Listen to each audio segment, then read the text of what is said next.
Olá a todos, estão me ouvindo aí? Todos uma pessoa que está aí a ouvir? Não? Tá, porque tem um atrasozinho, não é? Estamos com alguns problemas aqui de conexão. Peço desculpas se por acaso a conexão falhar e isto aqui sair do ar, mas acho que vai funcionar tudo aqui. Estamos tentando aqui fazer a coisa funcionar, tá bem, galera? É, Nós vamos falar nessa live, desculpa o atraso, desculpa a demora para entrar no ar. Nós estamos aqui, nós falamos diretamente aqui de Portugal, né? Nós moramos no Porto, eu e minha esposa que me ajuda aqui a fazer as transmissões, sócia na empresa TR Textual, que trabalha com escrita de redações e cursos de redações já há algum tempo. Meu nome é Enio Soares e eu sou professor de redação e professor de gramática já aí há 10 anos, né? Lá se vão 10 anos desde que me formei e que trabalho com isso. Trabalhei por um tempo aí em escolas do interior do estado de São Paulo e hoje estou aqui em Portugal porque faço um doutorado em linguística, continuo a estudar essas questões de produções de texto e etc. Bom, mas não vamos nos alongar muito aqui não, vamos começar a falar já que estamos um pouco atrasados e vamos aproveitar que tem aqui, né, a coisa está funcionando por enquanto. Nós estamos aprendendo e vamos aprender juntos aí como fazer essas lives e como melhorar. Então você que está acompanhando a live ou que assiste ao vídeo depois que vai ficar disponível para você poder assistir no YouTube, eu acho que vai ficar disponível. Eu creio que eu fiz tudo certinho aqui para gravar e poder colocar no ar depois para você. Você, por favor, comente, dê sugestões, peça, fale aquilo que você acha que tem que ser trabalhado, que tipos de texto você quer ver, se tem alguma proposta de redação que você quer ver específica, de algum vestibular específico. Já me pediram, já falaram para ver sobre a UNB, Universidade de Brasília, nos comentários do primeiro vídeo do curso de redação para vestibulares, e eu estou preparando algo para inserir no curso e também para trabalharmos aí nas nossas lives sobre as redações. A ideia das lives é que elas sejam um complemento àquilo que é trabalhado nos vídeos do curso. Se vocês já viram, os vídeos eles saem, já tem todo o módulo 1 com as estreias programadas, todas as segundas-feiras às 5h30 da tarde. Não é? Se você está vendo esse vídeo já um pouco mais para frente, talvez já tenha alguns módulos aí que estão já no ar. Mas nós lançamos agora na segunda-feira passada o primeiro vídeo, né, do curso de redação, um vídeo bem curto, até com apenas 10 minutos, que dá uma introdução e uma ideia do que vai ser o curso. Já os próximos vídeos, mas já tem um exercício que nós vamos falar sobre ele já daqui a pouquinho. E vocês vão ver que cada vídeo que nós lançamos tem um exercício diferente, tem uma proposta diferente e às vezes tem durações diferentes.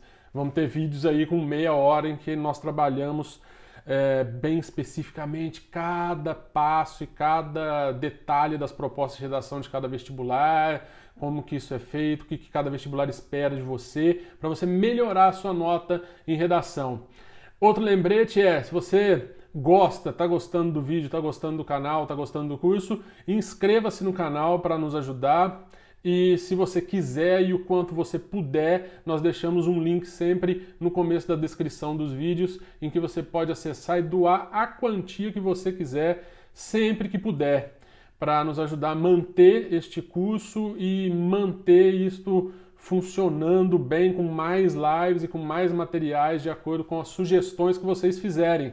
Certo? Então vamos parar de bate-papo e papo furado e vamos melhorar estas notas de redação, ok? Então vamos ver aqui o que a gente vai ver nesta live. Então é isso que veremos nesta live. Exercício do vídeo número 1, análise dos textos nota máxima, analisar uma proposta de redação e desenvolver o plano do texto desta proposta de redação, tá bom? Então, o exercício que foi proposto no vídeo número 1, que vocês vão retomar e ver de novo lá quando quiserem, ele propõe o seguinte, que você fizesse uma análise de 3 textos, certo? 3 textos nota 1000. Aqui não dá tempo da gente fazer a análise de 3 textos, vamos tentar fazer de 2 textos, tá certo? A gente diz nota 1000, mas é porque virou chavão, isso todo mundo fala, que o texto nota 1000, o texto nota 1000, é o texto nota máxima de vestibular, porque cada vestibular tem uma nota diferente, um valor diferente, FUVEST 50, VUNESP 28, outros 46, 48, e eu falo sobre isso também nos módulos à frente do curso, em que trabalhamos com cada um dos vestibulares, das propostas, do quanto vale e o que eles esperam de vocês, tá bem? Era para analisar então textos de vestibulares quanto à estrutura do texto, ao vocabulário do texto, certo? As citações que aparecessem naquele texto e ideias, né? Ideias que fossem colocadas, exploradas naquele texto. Como que o autor do texto nota máxima aí fez o seu desenvolvimento, né? Então, como que ele desenvolveu tudo isso, certo? Então, essa era a ideia do primeiro exercício, né? E numa segunda fase também ver aí no exercício quais eram as opiniões que estavam expressas, quais foram os argumentos utilizados para defender estas opiniões. Vamos falar sobre a diferença de opinião e argumento no próximo vídeo do curso. E como que foi feita a conclusão, se tinha uma conclusão, se tinha proposta de intervenção no texto nota máxima, ou se não, era apenas uma conclusão de síntese. E se tem proposta, se um deles tem, claro que nós vamos analisar aqui que é do Enem, sempre tem, pede obrigatoriamente, quem é que faz o que nessa proposta? Então, quem é que tem qual função dentro da proposta? É o que nós chamamos sempre de atores e ações, não é? Quem que é o ator? É o governo, é a sociedade civil, é a instituição igreja, são as organizações não governamentais, e o que elas têm que fazer para se chegar àquela conclusão que está se defendendo ali no texto, certo? Então, vamos primeiro fazer aqui vamos olhar rapidamente para a estrutura desse texto do Enem. Eu vou jogar de um texto nota 1000 do Enem para que vocês vejam assim, o tamanho dele, quantas linhas mais ou menos tem, quantos parágrafos tem, para a gente olhar fazer essa primeira sondagem de estrutura do texto, tá? Eu vou jogar rapidinho aqui na tela e vou tirar para não ficar muito tempo e carregar aqui e não sair do ar, tá bem? Então, olha só, olhando rapidamente para esse texto, vocês vão ver que, não é? Nós temos 1, 2, 3, 4 a 5 parágrafos no texto. É um texto do Enem que tirou nota 1000. 5 parágrafos, porém desses 5 parágrafos, o último é só uma linha e meia, não é? Não tem lá muitas linhas. E que está num link lá na página do Facebook da TR Textual, você pode entrar e curtir a nossa página, seguir a nossa página e ver as publicações que são colocadas ao longo da semana com dicas de textos, leituras, citações, etc. E você vê que ele tem 5 parágrafos, mas na verdade ele tem 4 parágrafos. O último é apenas uma cerejinha do bolo, apenas para terminar ali, né, a questão do parágrafo, fechar, dar um laço final naquele texto. Tá?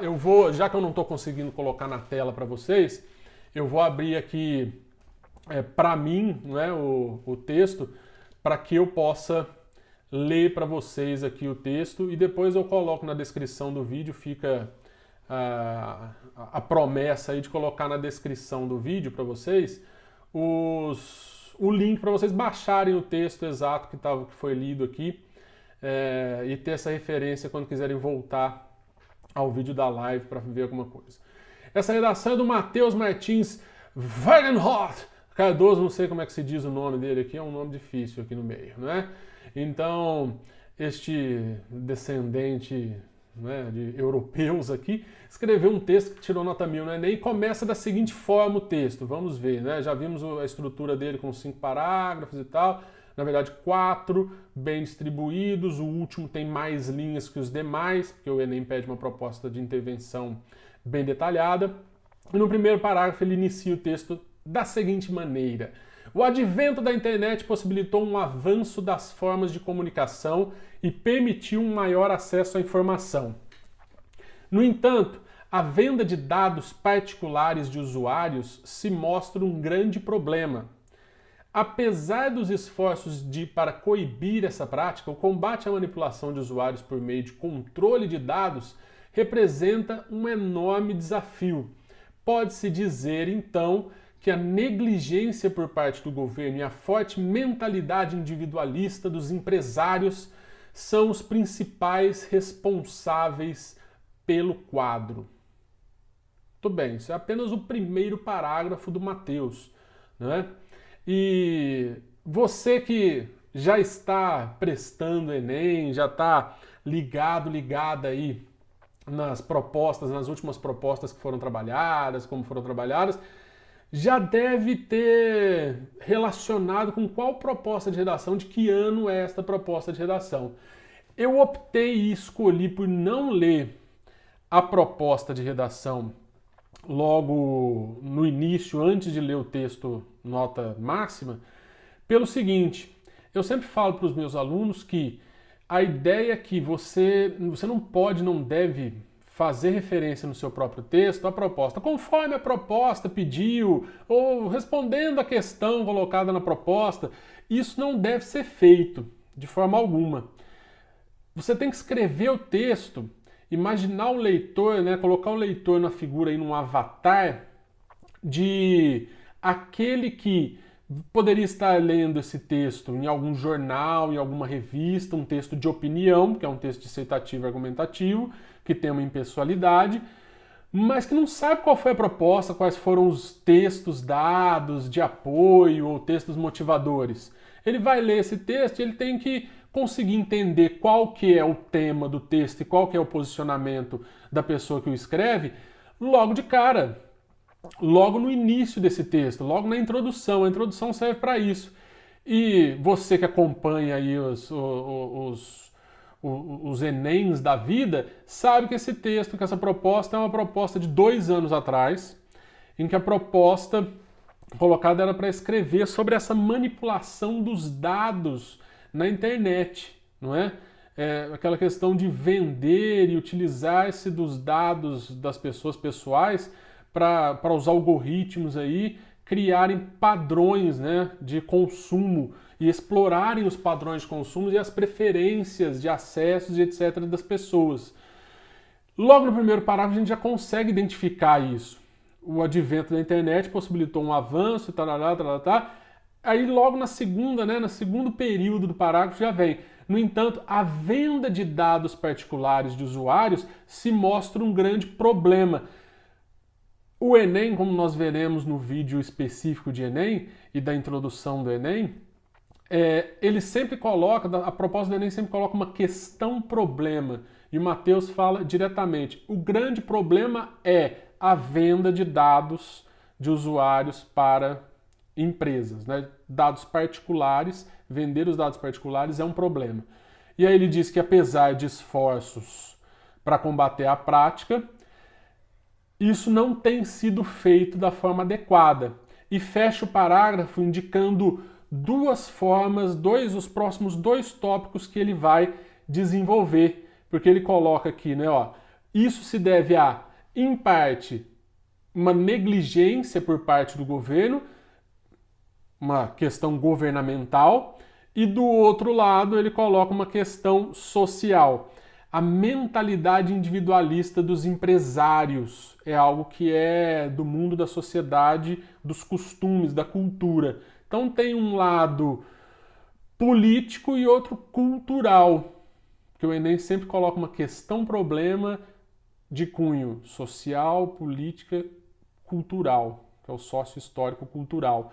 Ele então pega esses 2 pontos, ele escolhe esses 2 pontos, papel do Estado e o papel da sociedade como um todo aí na figura, mas mais especificamente na figura dos empresários que buscam isto. ele está começando um tipo de estratégia de desenvolvimento que a gente chama de circuito, que você abre 2 polos, vai desenvolver esses 2 polos e depois retomá-los e fechar na conclusão. Olha só, ele falou papel do Estado, individualidade e ganância aí dos empresários que vendem estes dados. Logo no segundo parágrafo ele já começa a trabalhar o outro tópico. Em primeiro lugar, deve-se ressaltar a ausência de medidas governamentais. Presta atenção no vocabulário. Deve-se ressaltar. Ressaltar é um pouco mais rebuscado, um pouco mais dissertativo do que destacar, do que realçar, não é? Então, ressaltar a ausência de medidas governamentais para combater a venda de dados pessoais e a manipulação do comportamento nas redes. Segundo o pensador, citação. Aí vem, né? O Enem pede, tem que ter, para ter nota máxima em um dos quesitos, você tem que ter citações, você tem que fazer alusões a algo que não está naqueles textos motivadores e que traga riqueza argumentativa para o seu texto. Segundo o pensador Thomas Hobbes, o Estado é responsável por garantir o bem-estar da população. Então temos aqui alguém que acredita no estado do bem-estar social, que acredita que o Estado deva ser um ente ou uma instituição presente e atuante na vida das pessoas. Tanto Mateus talvez acredite nisso, talvez não, tenha apenas optado por essa linha de pensamento. Ele pode ser um liberal total, né? Que levou meses, mas aqui ele viu que, uma forma de eu sair, de eu propor alguma coisa, um ponto de vista é o Estado controlar, o Estado fazer esse controle, ele não está fazendo. Esse é o problema que ele coloca no primeiro parágrafo. Então, o Estado é responsável pelo bem-estar da população, é o que Thomas Hobbes diz. Primeira citação, para embasar, para argumentar, para falar que aquilo não vem só da opinião dele, a opinião dele é: temos um problema com relação à venda dos dados das pessoas na internet e esse problema advém da ausência do Estado, negligente em medidas, e da cultura dos empresários que compram isso e fazem disso um mercado.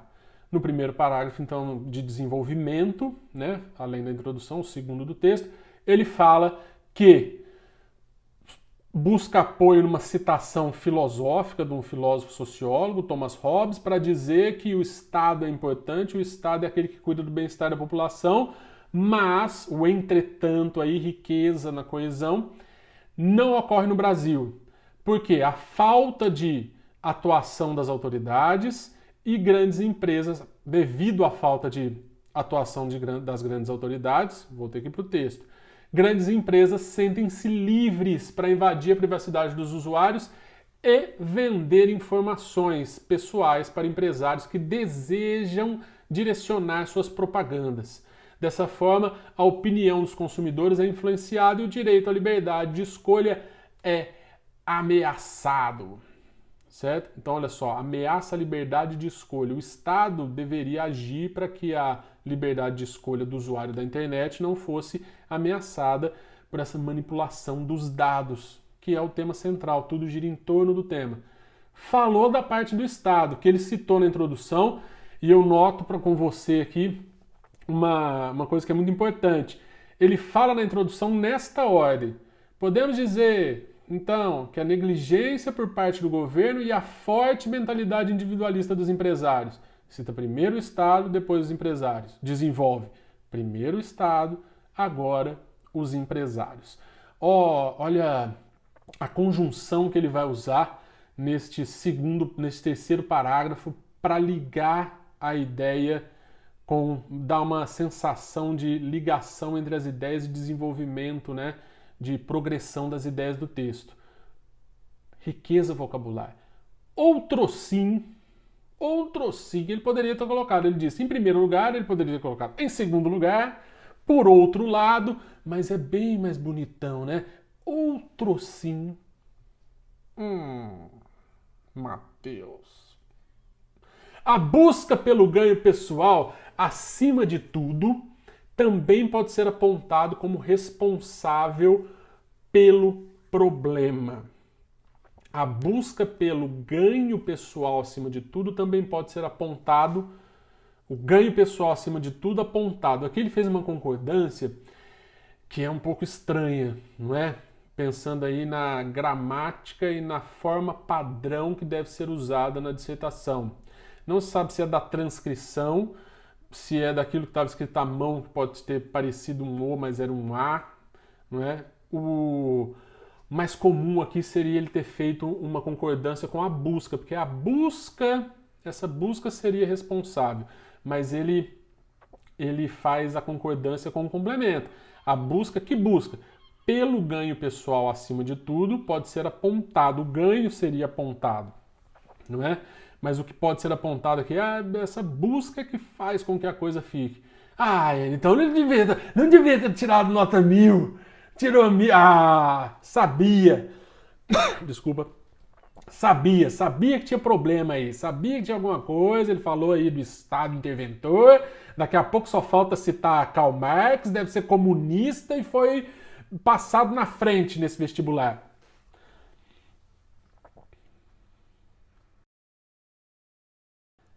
Será que ele foi passado na frente no vestibular por isso, né? Ou será que a argumentação dele é dentro mesmo de uma ideia de intervenção de Estado forte? É interessante. É interessante. Por que ele não perdeu pontos? Porque só tem esse probleminha, né? De questão gramatical conforme a forma padrão. E nós sabemos, você sabe, se não sabe, fica sabendo agora, que para ter os 200 pontos desta competência de norma padrão da língua portuguesa, você pode ter um deslize, um errinho, pode cometer um errinho que ele não se repita, né? Se ele for repetido aí, ou se tiver dois erros iguais, aí sim você já tem um desconto, você já começa a perder pontos, mas ele só teve esse, então ele não perde pontos, provavelmente isso foi apontado na correção que o Enem faz dessa redação, que estava junto do texto, está no link que eu passei para vocês no Facebook, ok? Então continuamos, não é? Olha só, de acordo com o pensamento, agora ele puxou outra ponta, outro sim, a busca dos empresários. De acordo com o pensamento marxista, sim, ele vai usar Marx, não é? Que é um pensador, um filósofo. Outra citação para ser utilizado para dar embasamento para aquilo que ele defende. Dentro da linha que ele defende, perfeito. Priorizar o bem pessoal em detrimento do coletivo gera inúmeras dificuldades para a sociedade. Olha que interessante, ele não cita em nenhum dos dois filósofos, ele cita de forma direta, entre aspas, uma frase do filósofo. No parágrafo anterior ele fala, para Thomas Hobbes, o Estado é responsável por garantir o bem-estar da população. Isso é uma generalização, um resumo das ideias do Thomas Hobbes. Tem aquela citação famosa que todo mundo gosta de usar, o homem é o lobo do homem, não é? Que o Thomas Hobbes usa em um de seus livros exatamente para fazer a defesa de que já que o homem é o lobo do homem, o homem vai ser o predador dele mesmo, vai ferrar com ele próprio, o Estado tem que ser o ente, a instituição que vai regrar, que vai colocar as coisas nos eixos, não deixar o homem matar o próprio homem, acabar com tudo, não é? E aí aqui algo que segue na mesma linha de raciocínio, é coerente um parágrafo com o outro, ele traz o pensamento marxista, priorizar o bem pessoal em detrimento do coletivo, gera inúmeras vezes para a sociedade aí dificuldades, não é? Então tem que se olhar para a coletividade e não para o individual. O coletivo teria que se sobrepor ao individual, é a ideia comunista, é a ideia socialista que Karl Marx defende e coloca as bases, não é? Mas ele não traz uma citação, segundo Karl Marx, : aspas. Não, a ideia é geral. Ao vender dados, continua, ao vender dados particulares e manipular o comportamento dos usuários, empresas invadem a privacidade dos indivíduos. Aqui ele desenvolve essa ideia, né, de pegar a individualidade, acabar com a liberdade, algo que deveria ser do coletivo. E fere importantes direitos da população ao coletivo, em nome de interesses individuais dos empresários. Desse modo, a união da sociedade é essencial para garantir o bem-estar coletivo e combater o controle de dados e a manipulação do comportamento. Já puxa uma ideia de que é preciso a sociedade estar unida, o coletivo é importante. Pronto. Citou na introdução duas questões, dois polos, desenvolveu um polo do Estado, da falta do Estado, negligência, desenvolveu o outro polo que é do interesse individual dos empresários com relação aos dados para manipular aí a liberdade individual do cidadão. E agora ele vai voltar e juntar tudo aqui, ó, fechar o circuito na proposta de intervenção que o Enem exige, coloca que você tem que ter pelo menos um ator que tenha uma ação concreta com finalidades bem definidas, não é? Olha só, vou ler a conclusão inteira para a gente fechar essa análise do Enem e já partir para a FUVEST, que daqui a pouco a gente já termina a nossa live, né? A ideia é que ela dure 1 horinha, começamos um pouquinho atrasados. Infere-se, ou seja, o que se você deduz? Em vez de usar um portanto, concluindo, que todo mundo usa, ele mandou um infere-se. Mateus! Infere-se, portanto, e ainda colocou portanto depois, só para mim, que assegurar a privacidade e a liberdade de escolha na internet é um grande desafio no Brasil. Reforça a ideia que está na base do texto. Isso é difícil, isso é complicado, requer ações. Sendo assim, o governo federal, ator bem delimitado, bem definido, o governo federal, não são ONGs, não é a igreja, não é o seu pai, não é a sua mãe, é o governo federal. Por que o governo federal? Aí ele explica, como instância máxima de administração executiva, importante saber a diferença do que é o executivo, o legislativo, o judiciário, porque aqui é uma política de execução, não é legislativo. Trabalharemos isso quando falarmos de conclusão no nosso curso. Se liga! Deve atuar em favor da população através da criação de leis que proíbam a venda de dados dos usuários. Aqui seria até interessante colocar o legislativo e talvez não o executivo, mas está coerente, está dentro disso, porque é possível, em medidas provisórias, etc., em decretos, o executivo trabalhar isso. A fim de que empresas, então olha só, quem? O governo federal é o ator. Por quê? Porque é a instância máxima do governo e da ação e da administração executiva tem que atuar para a população, criando leis, ação concreta, criar leis que proíbam a venda dos usuários, a fim de que as empresas, para quê? Para as empresas que utilizam essa prática serem punidas e a privacidade das pessoas ser assegurada. Além disso, ele trabalhou o ator relacionado ao governo federal, que foi um dos tópicos, o primeiro tópico que ele colocou e desenvolveu. Além disso, a sociedade, agora ele vai para os empresários e para a gana e para a cultura, não é? Os empresários, não os empresários, ele diz a sociedade, como conjunto de indivíduos que compartilham valores culturais e sociais, então a sociedade como um todo, né? Aí, por meio de... o que a sociedade deve atuar? Né? Os indivíduos, cada um, mas como união, como coletivo.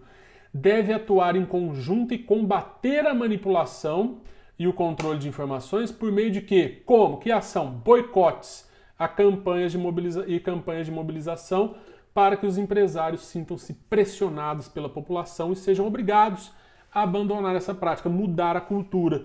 Trabalhou na sua proposta de intervenção os dois polos, governo e cultura, certo? Com um ator bem determinado, com aquilo que ele deveria fazer e com um vocabulário dissertativo, coerente, coeso, com precisão gramatical e etc.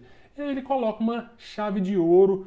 Talvez ele tenha ficado assim, mas eu não citei ninguém, eu não fiz nenhuma citação entre aspas, é importante colocar uma citação que mostre meu repertório de pensadores, de pensamento, etc, não é?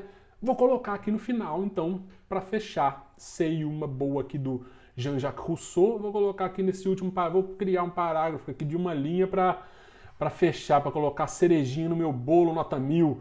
Afinal, como afirmou Rousseau, a sensação de fechamento do texto, afinal, como afirmou Rousseau, a vontade geral, abre aspas, a vontade geral deve emanar de todos para ser aplicada a todos. Ele deve ter uma coleção de citações, um caderninho que eu vou te dar essas dicas no último vídeo do módulo 1 do nosso curso, que tem 5 módulos e 5 vídeos para cada módulo. No último vídeo do módulo 1, eu falo sobre dicas para você ampliar esse seu vocabulário dissertativo e para criar um repertório de citações, que é complicado, é difícil, e você que está nessa geração aí que só quer saber mesmo do BBB, não é? Não dá para citar o Babu, não dá para citar Manu, não dá para citar, você vai tomar no... Então, a ideia é que eu olho para o lado aqui, porque minha esposa já pensa que eu vou falar bobagem, não vou falar, não é? Conteúdo aqui para qualquer idade. Então, para você criar aí um repertório de citações, não falar besteira como eu. Gostaram do texto nota 1000 do Matheus Martins Cardoso? Bom texto, não é? E não é nada assim, eu escolhi esse, porque quando você pega naquele link, clica no link que eu mandei de redações nota 1000, tem alguns que são assim... Porque tem gente que presta o Enem, mas já tá no 15º ano de cursinho para entrar em medicina, né? Já leu ou já fez direito, já tem uma outra faculdade, agora quer fazer uma outra coisa e tira 1000 na redação com um repertório sociocultural muito amplo de conhecimentos e de vocabulário e etc. O Matheus aqui me parece ser mesmo um aluno de ensino médio, que vem do ensino médio ou de um primeiro ano de cursinho, que não esbanja citações e pensamentos muito rebuscados, ou um vocabulário extremamente erudito e tal, mas que escreve de uma forma clara, objetiva, que fica bem claro qual é o tema, sobre o que ele trata, qual que é a tese que ele põe no primeiro parágrafo, quais são os 2 pontos que ele desenvolve, com citações genéricas, não entre aspas, mas com uma no final para garantir, colocar o lacinho de fita na cabeça, né? E uma proposta de intervenção boa, que tira 1000 igualzinho os outros extremamente rebuscados, com um repertório muito grande, que você lê e fala assim, meu Deus, eu nunca farei isso, estou perdido, nunca vou tirar uma nota máxima. Tira sim, meu querido, tira sim, eu vou te ajudar. E eu vou te ajudar a tirar a nota máxima. Nós vamos tirar a nota máxima. Vamos para o texto da FUVEST e depois apenas olhar para como que pode ser feito aí um texto, né, da Unesp, tá bom? Para não alongar demais a nossa super live, certo? Eu queria tanto colocar imagens e coisas para vocês, vou ter que descobrir qual foi o meu erro de configurações aqui, para que vocês possam ver junto comigo, né, os próximos textos. Esse da FUVEST é excelente, excelente, vocês vão ver que eu vou ler, porque ele tem ele é aquele scan, não é? O print aqui, o scan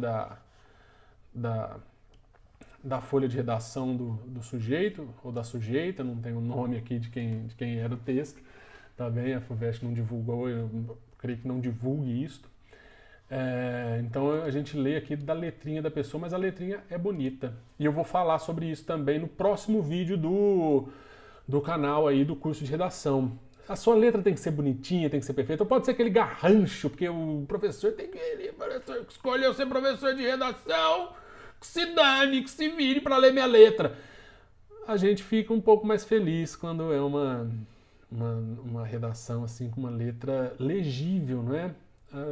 Afaga o coração, a gente fica com uma certa maior boa vontade, acaba identificando as coisas de uma forma mais gostosa, mais prazerosa, e assim as coisas são bem desenvolvidas. Então vamos ler, esse vai ser um pouquinho mais rápido, porque não tem que fazer tantos comentários assim sobre a proposta, né, como foi a do Enem, porque as propostas da FUVEST são um pouco mais filosóficas, existenciais, reflexivas, não são questões problema sociais, culturais, políticas, não é uma reflexão mais filosófica. Se você quiser, eu vou colocar depois os links aí para você.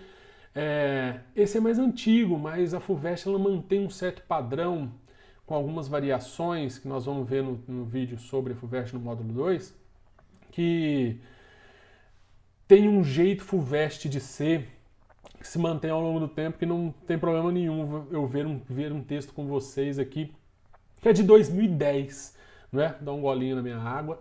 É um texto de 2010, um tema que trabalhava a questão do que é simbólico e real, né? Se as pessoas não estavam se apegando muito ao que é simbólico e deixando a realidade de lado, isso poderia estar alienando as pessoas ou não. A proposta é muito diferente e tal, e eu ia jogar na tela, mas não vou porque tá travando se eu jogo na tela. Quando eu não jogo, olha como flui. Então, olha só, a primeira questão que salta aos olhos é que tem um título esse texto nota máxima da FUVEST. E o título já está entre aspas, né? Então já é um título e é uma citação. Isso não é um cachimbo. Quem conhece, quem lembra daquelas aulas de arte, isso é muito importante, eu falo no vídeo do módulo 5, do final do módulo 5, você tem que estar atento para as questões que você está estudando em sala de aula. Às vezes, mas eu não tenho coisas para citar, para falar. O que você está vendo em sociologia, em filosofia, em artes, é o que você pode citar, é que faz parte desse universo. E os temas trabalham coisas que você pode mobilizar dentro disso, tá bem? Nós temos aqui umas 5 perguntas para responder, que o pessoal mandou em comentário. Não tem não, né? Enquanto eu estou vendo aqui, mas depois a gente vai responder as questões que o pessoal pode mandar questões aí, pode falar alguma coisa se você estiver assistindo a esse vídeo depois da live, que é o mais provável que aconteça. Mande dúvidas, mande questões, sugestões para a gente melhorar. Isso não é um cachimbo. Já começa como citação, entre aspas, é o título, não é? E aí vem, em uma famosa tela de Magritte, René Magritte, um grande pintor, observa-se um cachimbo desenhado, acompanhado da inscrição. Ele está a explicar aqui o que era. Isso não é um cachimbo. De fato, não o é, mas apenas a sua representação. Somos nós que enxergamos a imagem e imediatamente a assimilamos, assimilamos ao objeto real, sem considerar que ambos não são iguais. Magritte sabia como o homem ignora a distinção entre a imagem e o real. Olha a tese ficando clara aqui, não é? Ele tem que refletir sobre a questão colocada pela FUVEST, sobre o real e o imaginário, aí, as imagens e tal. Ele já coloca. Magritte sabia e embasa, já começa embasando aquilo que ele está dizendo. Magritte sabia como o homem ignora a distinção entre a imagem e o real e que essas imagens atribuem significado ao real. Instituições como o casamento, a igreja e o Estado, ele cita 3 instituições no final da introdução, por exemplo, dependem de seu simbolismo para perpetuarem-se. Ponto final. Porém, devemos saber distinguir entre o que são e o que representam. Então ele coloca o problema que o homem tende, aí a não fazer a distinção entre imagem real, puxa um fio relacionado a instituições, algumas instituições que se baseiam a sua existência, a sua permanência, a sua perpetuação nesse simbolismo, nessa importância dos símbolos dessas instituições para o homem, e cita 3 específicas: igreja, Estado e casamento, 3 instituições. E aí coloca, porém, é um problema, isso é preciso mudar, né? É preciso distinguir, devemos distinguir entre o que são e o que representam. Então existem duas questões de novo aí, vamos pensar que você tem 2 polos, não é? Entre aquilo que é representatividade, distinguir o simbólico, o imaginário, o real, e a questão aí, cultural do homem, questão cultural do homem, que não distingue, tem uma tendência a não distinguir, e uma questão mais associada a instituições que exploram isso. Olha como é parecido com o outro texto, mesmo sendo de um estilo muito diferente, de um vestibular totalmente diferente, tem uma relação entre essa construção, não é? Apontar 2 pontos, apontar 2 questões relacionadas à cultura, à sociedade, ao Estado, a instituições. Então aqui ele pega instituições e pega a questão cultural do homem, não é? E aí faz o seu desenvolvimento. No plano individual das pessoas, não das instituições, o significado do casamento é indissociável de sua permanência na sociedade. Não é seu valor jurídico que o estimula. A pessoa não casa só pelo valor jurídico. Eu casei, né? Não é? Ou a letra aqui é da pessoa, né? Então eu tenho que achar quando eu me perco, né? Os noivos e as noivas, né, a movimentarem, leva o casamento, não é isso que estimula, não é o jurídico que estimula, ou leva noivos e noivas a movimentarem milhões de reais por ano investidos, festas, bolos, e é mesmo, se você vai casar, você sabe disso. O que motiva o casamento tradicional é a imagem atribuída a ele, de união de corpos, de união das pessoas, de união de corpos. Não é necessariamente essa imagem que melhor o caracteriza. O casamento pode ser idealizado no início, mas, eventualmente, as altas expectativas se frustram, como aconteceu com Bento Santiago. Conhece Bento Santiago? Não conhece? Não leu ainda em literatura Dom Casmurro? Bento Santiago no livro Dom Casmurro. Uma citação, mais uma citação que comprova dentro do espectro cultural essa opinião que ele está dando sobre o casamento como um valor simbólico de união entre corpos, menos jurídico e etc. Que a imagem aí, né? E que a imagem do casamento como essa união maravilhosa, linda dos corpos, de almas, até que a morte os separe, não sobrevive. Essas altas expectativas não se frustram. E aí o exemplo olha aqui um exemplo, né, algo que é baseado na vida cotidiana. O livro Dom Casmurro, Machado de Assis, com a personagem Bento Santiago e suas questões lá com a Capitu, não é?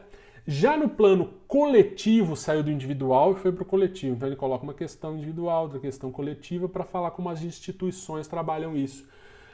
No plano coletivo, as igrejas são extremamente dependentes de seu valor simbólico. A existência de catedrais, mesquitas e sinagogas, assim como a de hierarquias entre padres, bispos, cardeais, exige que os homens vejam nelas algo que ultrapassa o real. A fé e a religião tornam a igreja não um simples local e uma hierarquia vazia, mas um poder. A simbologia transformando a igreja em poder. Este existe como consequência da religião, tanto assim que obras como, de novo, citações literárias, ele explora citações literárias. O Alto da Barca do Inferno só tem valor moralizante em uma sociedade que acredite na Igreja Católica. Sem a imagem, a doutrina perde seu valor. A realidade que depende da imagem, no caso da instituição igreja. Na instituição casamento, a imagem ludibria, né, para o que na realidade pode acontecer. É mais ou menos isso. Outra instituição atrelada à imagem é o Estado. Da mesma forma que ocorre com a igreja, o poder e a legitimidade do Estado emanam da crença. Seus funcionários deixam de ser pessoas, passam a representar o poder. Voltando. A pessoa travou, desculpa que travou. Agora eu não sei porque travou, porque eu não estou usando, eu estou nessa chatice que só fica aparecendo a minha cara para você. né? Eu tô lendo aqui a coisa, travou porque eu acho que é para dar um toque. N, tá demais, para, acaba com isso logo. Então, olha só, eu tava dizendo aqui que tem citação em todos os parágrafos do texto e citações relacionadas à arte. No primeiro é o artista plástico, né? O pintor Magritte, René Magritte, com o Isso Não É um Cachimbo, que é essencial da relação de representação e realidade. Depois, o segundo parágrafo, em que ele traz a questão do casamento, fala de Dom Casmurro. No terceiro parágrafo, quando fala do plano coletivo da igreja, traz aqui o alto da barca do inferno, que só vai ter função numa sociedade em que a igreja tem poder e representa poder. E neste quarto parágrafo que eu estava terminando de ler, em que o juiz, né, ele representa a lei, ele não é a lei, e aí ele faz a citação do exemplo do Fabiano. Esse é o significado que impede Fabiano de Vidas Secas de desafiar o soldado amarelo, não é? No livro. Você que, na época, era um livro da leitura obrigatória para o vestibular. Ele, olha só, ele lançou mão, aliás, todos esses eram leitura da lista da FUVEST daquele ano. Então, o que ele fez? Ele pegou o repertório daquilo que ele estudou nas aulas de literatura para usar e para fazer relação e para trazer como citações que dão embasamento para a argumentação dele. A minha opinião é essa, e ó, a gente pode ver numa obra literária, a gente pode ver num quadro de um grande artista, a gente pode ver aqui nessa outra obra literária, e ele fica nesse plano das obras literárias, mas com riqueza, mas dentro daquele que ele estudava. Não tem muito segredo, não é preciso, vou morrer de ler. O que você estuda em literatura e etc. já te vale, né, para fazer essa questão, para manter isso, certo? E aí vem, apesar de evidente abuso de poder, Fabiano submete-se ao guarda, acreditando que submete-se diretamente ao Estado, porque o guarda é representação do Estado, do ente maior, que em si também é outra representação. Essas três instituições, agora vamos para a conclusão. Vocês vão ver que a conclusão é bem diferente da do Enem, não é? Se o desenvolvimento ele pega dois polos também e desenvolve, na conclusão é diferente porque não tem necessariamente que ter uma proposta de intervenção com o ator, Enemzices. Essas três instituições mostram a dependência do valor simbólico para sua manutenção e credibilidade. Sem suas imagens, haveria um súbito desequilíbrio na sociedade, pois todo poder e ordem seriam questionados. Não é necessário destituí-las de toda a sua significação. Apenas enxergar como Magritte, ele vai fechar o texto fazendo uma retomada lá do que ele citou no início, para dar uma sensação de que fecha um ciclo. A diferença entre a imagem e o real, conforme diz Magritte, é preciso distinguir a imagem e o real. Assim, não haverá idealização das instituições, o que abre espaço para questionamentos e evita casos como o de Fabiano, abusado pelo soldado amarelo, ou Bento Santiago, Bentinho, frustrado na expectativa de tornar-se um só com Capitu, possibilitando críticas, como no alto da barca do inferno, que diferenciava a igreja de seus membros. Não tem proposta de intervenção.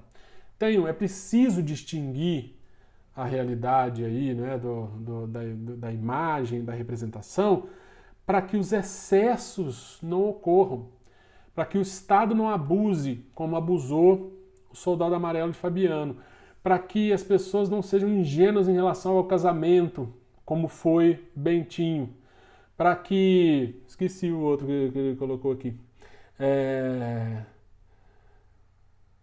Para que seja possível tecer críticas à sociedade e à vida, como se faz no alto da barca do inferno.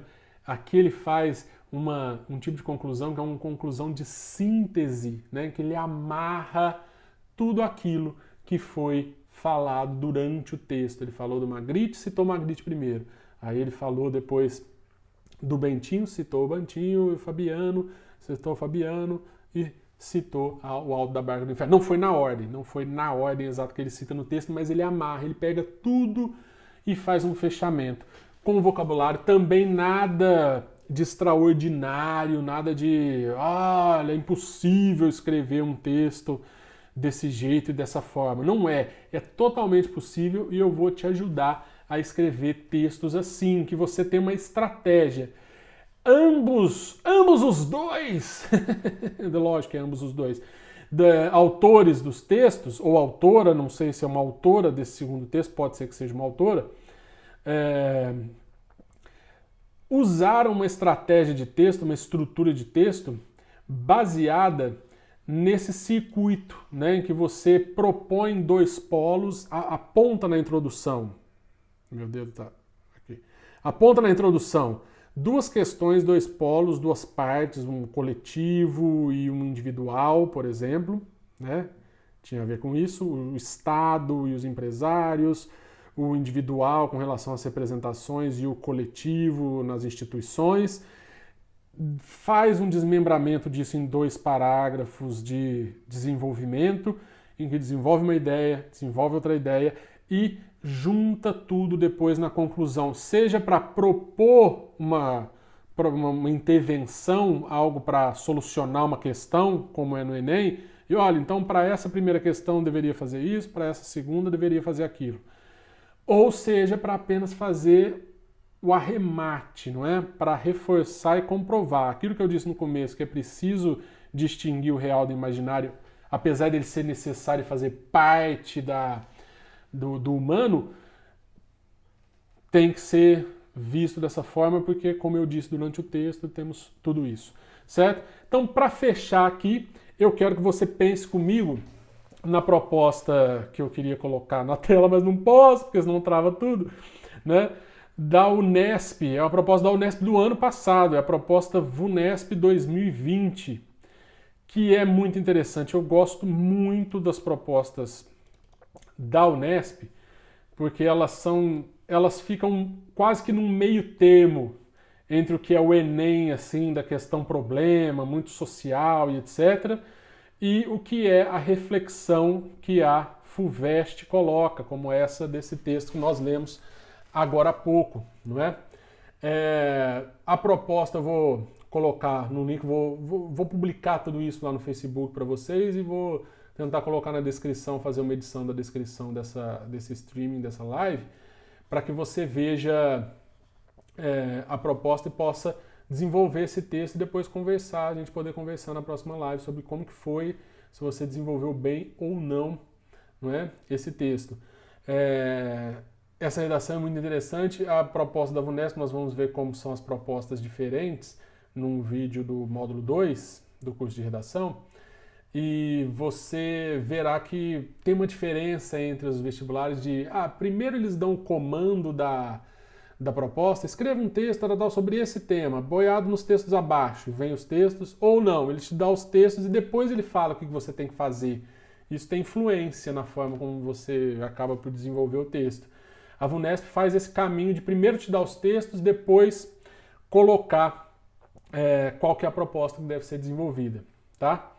Então a proposta de redação 2020 da VUNESP foi a seguinte: o texto 1, e são textos curtinhos, não são textos muito grandes, tem um aqui maiorzinho porque tem dados, mas são 4 textos de apoio e depois a proposta. O primeiro texto é: o mundo enriqueceu-se com uma nova beleza, a beleza da velocidade. Um automóvel de corrida com seu cofre enfeitado de grossos tubos semelhantes a serpentes de hálito explosivo, um automóvel rugindo, é mais belo do que a vitória da Samotrácia. Você está pensando, que diabo é a vitória da Samotrácia? Tem aqui uma nota de rodapé que eles colocam, né? Esse é um texto, um excerto de um texto de Filippo Tommaso Martinelli, Manifesto do Futurismo, ao que se estuda nas aulas de arte, não é? O futurismo aí das vanguardas artísticas. E tem aqui a nota que diz: Vitória de Samotrácia, famosa escultura grega, considerada uma obra-prima do período helenístico e datada aproximadamente do ano de 190 a.C., integra o acervo do Museu do Louvre. Não é? Você não precisa ver a imagem, a gente até poderia, se você conhecesse a imagem da Vitória de Samothrace, é bem interessante, porque é uma imagem de escombros, assim, falta a cabeça dela, né? Ou seja, fazer uma relação de uma imagem que falta a cabeça, a original tinha cabeça, mas foi descoberta em escombros, etc. Ela ficava na proa de um navio, não é? Lá na cidade de Rhodes, né, na Grécia. Era uma homenagem aos navegantes, etc., de uma grande conquista de navegação. Ela ficava na proa e é um corpo de mulher e tal, com um véu, e cujos braços são asas. Né? Então tem a ver com a movimentação, com esse movimento e etc., e não tem a cabeça. Mas você não precisaria ter isso, você só saberia pelo texto da VUNESP que ele está fazendo uma comparação do carro, do automóvel, com uma obra de arte. Ok. Carro seria uma obra de arte mais interessante que a obra de arte, uma comparação aí em que o carro é melhor. O texto 2 é um muito conhecido, você estuda em literatura também, quando estuda Carlos Drummond de Andrade, está lá no Alguma Poesia, sempre figura entre as leituras obrigatórias de vestibular, que é o poema muito grande chamado Cota Zero, não é? O poema é só, stop, a vida parou ou foi o automóvel? Parece falar assim, nossa, mas isso é uma poesia, um poema mas olha o tanto que te faz pensar sobre stop, né? Parada, parou. Algo já cristalizado aí no mundo. A vida parou ou foi o automóvel? Será que o automóvel é a vida se resume ao automóvel? Foi só o automóvel? Não há muito com o que se preocupar? Ou foi a vida mesmo, parou o significado da vida que foi a zero, cota zero, não é? Primeiro diz que a arte, aí, o automóvel é mais importante, mais bonito que a escultura. O outro coloca o automóvel em comparação com a vida, na questão da vida, do movimento, do viver. Carlos Drummond de Andrade. O texto 3 é uma tirinha, não é? Do André Dahmer, muito legal esse autor de tiras. Eu o sigo no Twitter, se você quiser, siga também, que vale a pena. Ele coloca aqui no primeiro quadrinho vários automóveis assim nas ruas, né? Só tem automóveis, umas ruas, uns viadutos e tal, empilhados de automóveis. No meio tem um quadrinho em que só tem o texto escrito: a superfície era quase toda ocupada por carros, pedestres só podiam circular por debaixo da terra. E o terceiro quadrinho que finaliza, né, que ilustra, faz a representação dessa ideia, que é um metrô, né? Você tem aqui o trem do metrô, os pedestres então só podiam circular por debaixo da terra, tá vendo? O texto 4 é um pouco maior, eu vou resumir porque eu vou colocar o texto para você ler aí por você mesmo e a gente não se alongar muito. Que é um texto é um texto do Raul Justilores, um trecho de opinião, um texto de opinião, chamado O Declínio de uma Paixão, em que o autor fala como que a paixão pelo automóvel vem declinando ao longo do tempo, né? E aí é algo muito interessante em relação ao tema propriamente dito, porque ele coloca, né, o Jaime Lerner, um arquiteto, ex-prefeito de Curitiba, priorizou o transporte coletivo na capital paranaense e chamou o carro de o cigarro do futuro. Você poderá continuar a usar, mas as pessoas se irritarão por isso. E aí, depois de décadas e tal, é visto que ainda é lento esse ganho, né, essa ideia ganhar adeptos aí no Brasil e até no exterior, vamos dizer assim, de substituir, né, o automóvel por outros transportes, etc. E que seria esse cigarro do futuro, algo a ser deixado de lado e tal, apesar de grandes tentativas, ele coloca aqui, como no plano diretor da cidade de São Paulo, que é acabar com vagas de garagem, etc. E aí ele cita um outro escritor que concorda aqui com o Jaime Lerner, que é o escritor empresário australiano, Ross Downson, que diz que um dia as pessoas vão olhar para trás e se perguntar como era aceitável poluir tanto. Da mesma forma como hoje pensamos sobre o tempo em que o cigarro era aceito em restaurantes, aviões e lugares fechados.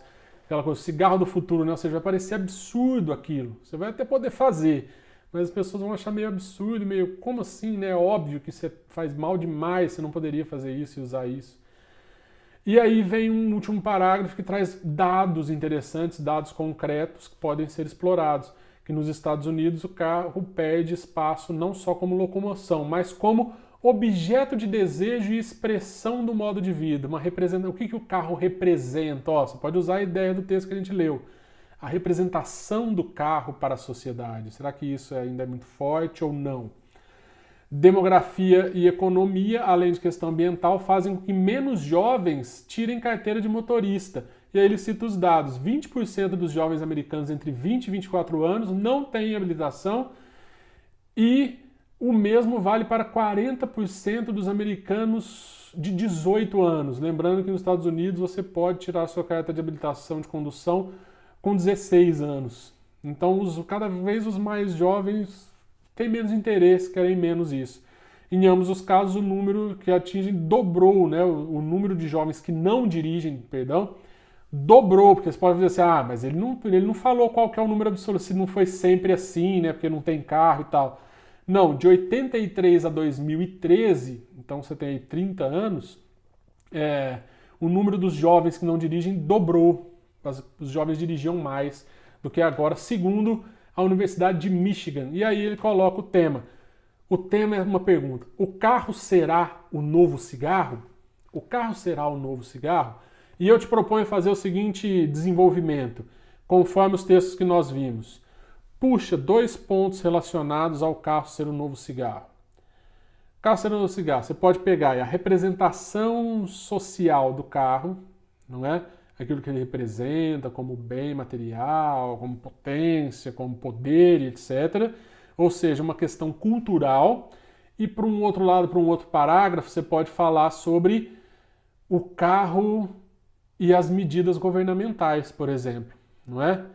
De tornar o carro cada vez mais um empecilho. Isso é difícil, é difícil, vou sair de carro, isso é difícil, não vai ter lugar para parar, eu vou ter que pagar pedágio para o centro da cidade, como por exemplo cidades como Londres, em que carros comuns pagam pedágio para poder circular pelo centro. Só tem que circular aquele que é indispensável, não é? Então, políticas governamentais, como que o governo trabalha com isso, não é? E aí, no final, você pode fechar. Não é necessário fazer uma proposta de intervenção, como que pode melhorar ou não, até porque o tipo de tema não pede. O carro será o novo cigarro? Fechar. Então, será que no futuro vai ser o novo cigarro, apesar de certas coisas que podem impedir? Então, faz essa estratégia do circuito. Pega aí 2 polos e desenvolve esses 2 polos do cultural com relação ao carro e do governamental em relação ao uso do carro na sociedade. Pensar, mas isso é bom, isso é ruim, deve ser assim mesmo, não deve ser assim, não é? Para fechar a sua ideia de se ele será o novo cigarro ou não. Você vai dizer se vai ser ou não, é tua ideia. Dá para usar esse desenvolvimento para dizer que vai ser o novo cigarro, ninguém vai querer usar, ou vai achar estranho, ou vai achar terrível para o meio ambiente, ou não. Vai continuar a usar o carro normalmente, isso aí é tudo besteira, não é? Pode falar sobre governo e capital cultural nos 2, certo? Nós já estamos aqui cansados. Era para ser muito mais rápido, muito mais fácil se eu tivesse as minhas coisinhas aqui para mostrar para vocês, que eu ia ler mais rapidamente, mostrar e fazer um resumo. Mas como não teve, eu tive que ficar lendo muito e abrindo coisa.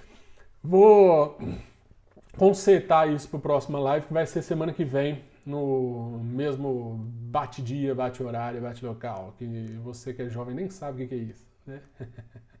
Você sabe que é o Joker. Então tá. Nos vemos na próxima semana. Espero que tenha valido de alguma coisa esse bate-papo. Por favor, você que viu, você que assistiu só 3, 4 minutos e achou uma chatice, fala por que você achou uma chatice, que aí a gente consegue melhorar para os próximos e fazer a coisa ser mais dinâmica, ser mais rápida. Eu também achei que demorou demais aqui, eu fui me perdendo até na minha monitoramento aqui. A Aline, que está aqui do meu lado, fazendo monitoração de comentários e tal, ela já dormiu. Uns 45 minutos de live ela já dormiu.